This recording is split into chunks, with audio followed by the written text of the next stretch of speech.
Readers digest পত্রিকায় একটি জরিপ প্রকাশিত হয়েছিল, সময়টা ছিল 1993 সাল, আর প্লেন ট্রুথ ম্যাগাজিনে পুনঃ প্রকাশ করা হয়েছিল ফেব্রুয়ারি 1994।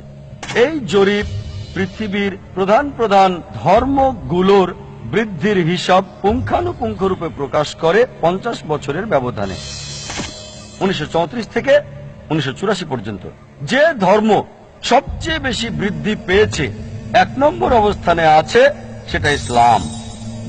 ইসলাম ধর্ম বৃদ্ধি পেয়েছে 235%, খ্রিস্টান ধর্ম কেবল 47%।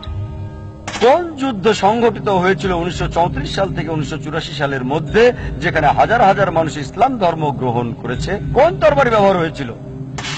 সর্বশেষ জরিপ অনুযায়ী আমেরিকায় সবচেয়ে বেশি বৃদ্ধি পাওয়া ধর্ম হচ্ছে ইসলাম। ইউরোপের সবচেয়ে বেশি বৃদ্ধি পাওয়া ধর্ম হচ্ছে ইসলাম।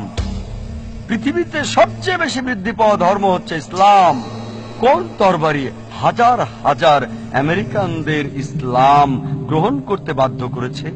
হাজার হাজার ইউরোপিয়ানদের ইসলাম গ্রহণ করতে বাধ্য করেছে, লক্ষ লক্ষ মানুষকে পৃথিবীতে ইসলাম গ্রহণ করতে বাধ্য করেছে। কোন তরবারি? এটা ইসলামের তরবারি, এটা শান্তির তরবারি। এই তরবারি সত্য এবং জ্ঞানের, যাতে আছে মানব জাতির সকল সমস্যার সমাধান। পিস টিভি বাংলা, মানবতার সমাধান।